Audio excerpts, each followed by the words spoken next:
guys, like promised, I was gonna make a video about the wiring for the chase lights. Basically, I got some of this spiral wrap, snakeskin, black flex, whatever you want to call it. This is the harness that comes with the lights. Has some Deutsch connectors. I have some sticky backs back there with zip ties to keep the wire from dangling. And we're gonna run this along the bottom of the frame of the vehicle, zip tie it. And the good thing about the Tundras is they have holes here, and at the bottom they have these grommets.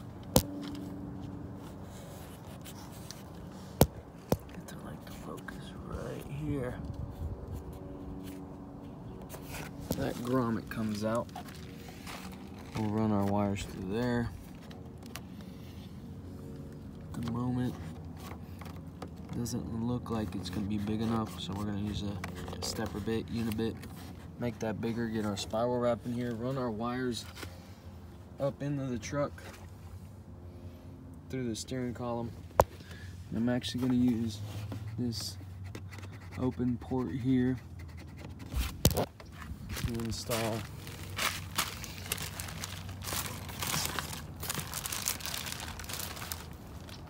the light switch, which I don't have at the moment. Here it is.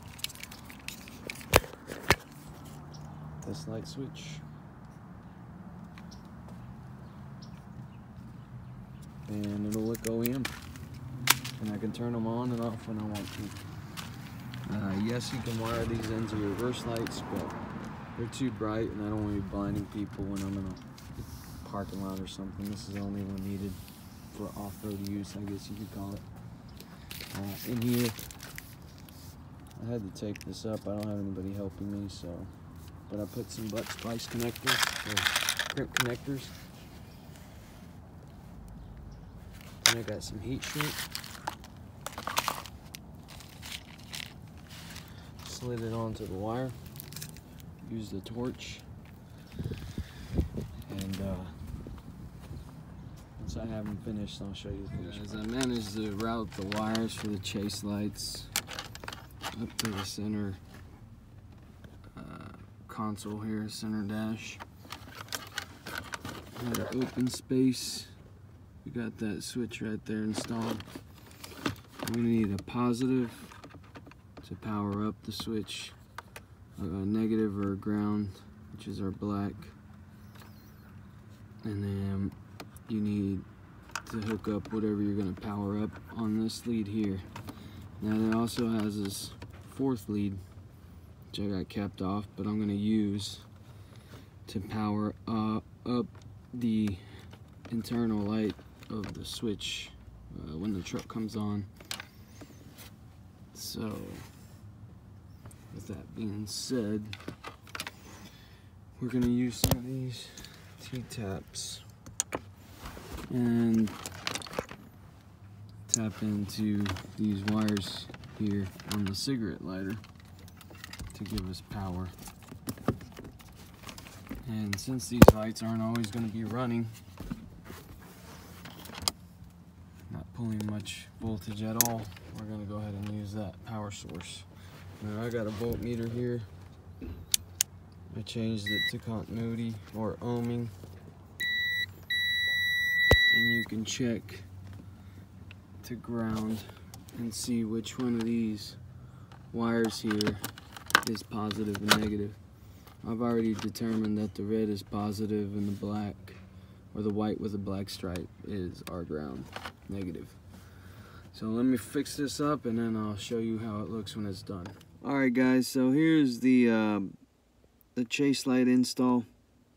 We've got the wires coming from the back. Just a quick recap, we run the wires from the back lights through the trim of the truck here on the bottom, came across the steering column, and then down to the center console. That's the only spot I had available, and there was already a 12-volt power supply here, or cigarette lighter.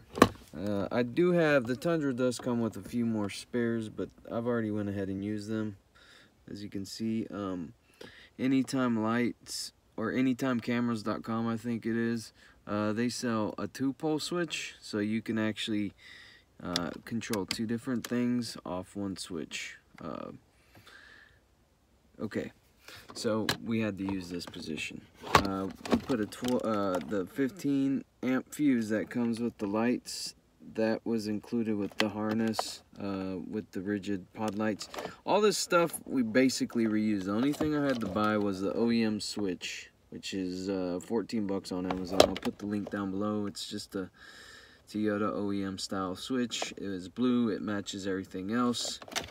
Put your fuse on the line side if possible, but I got a meter, checked voltage, made sure which one was positive and negative. With the truck off, you can touch, do ohming or continuity where it beeps, touch one lead to the white and black, and then another lead to a piece of a ground or a metal somewhere in the truck, and if you get continuity on that, then you know that's your negative. But in this case, the red positive, white with the black stripe is negative. So we went ahead and used these bite connectors, or tappa wires as some people call them.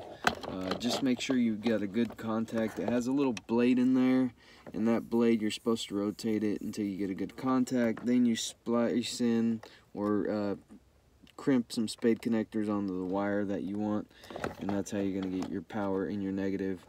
Negative is being shared with the incoming power and outgoing power, if that makes sense. So we're getting power from the cigarette lighter to power up the lights with the switches. When the switch is on, it sends 12 volts to the lights. When the switch is off, it turns off power. No more 12 volts going to the lights. Now the cool thing about this, and the reason I use the cigarette lighter, is because the cigarette lighter doesn't stay on. It turns off when you take the key out of the ignition.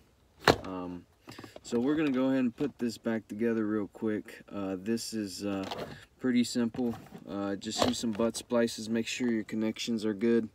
You know, make sure that you know what's what. But before I close this up, like I said, 12 volts coming in, 12 volts, you tie your wire that goes to the lights out to the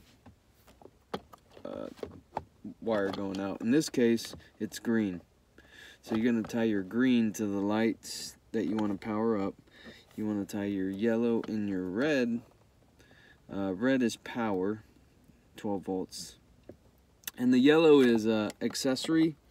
So if you want, like I said, the light to be on when the truck is on, that's why I have it hooked up here, because this 12 volts only comes on when the truck is on. And you can probably find another circuit that is over here somewhere with this, the tow haul, or any of these buttons give you the option to turn on the truck when the lights turn on.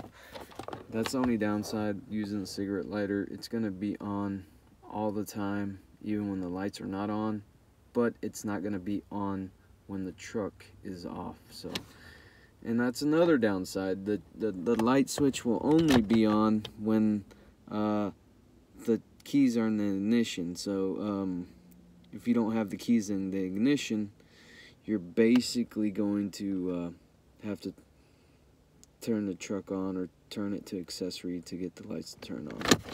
So that's the install. I'm trying to make it quick. I don't want to make it drawn out, but so yeah, we're gonna close this up. Just make sure everything's zip tied nice and pretty. Make sure you have good connections. Alright guys, so you see that it blends in real good. It's one of those OEM style switches. Like I said, I got blue interior lighting on this Tundra, so we kind of wanted to match what we had going on here, so it kind of blends in. Looks pretty clean. So with that said, we're gonna go ahead and energize the switch or the lights, and if you can see, the light turns on and turns off, so you can tell That light switch is energized, so that's the cool part about it too. So we're gonna go ahead and turn it on and go see what it looks like. Alright guys, it's kind of rainy, kind of foggy today. It's a good day to show off the lights. Not very dark, but just to show how pretty and bright these lights get. Nice and sturdy. And here's the other ditch light. I mean, you can't tell in the camera, but this is very bright. And at night, it's pretty good as well. Alright guys, as y'all can see, it's pretty dark here where I'm at. I'm gonna try to turn on these ditch lights. Hopefully my dog doesn't block the view.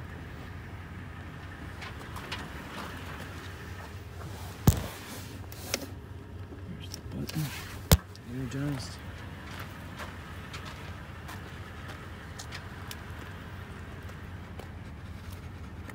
And you can see it way out there. It's kind of foggy at the moment, but you can see how bright these puppies are.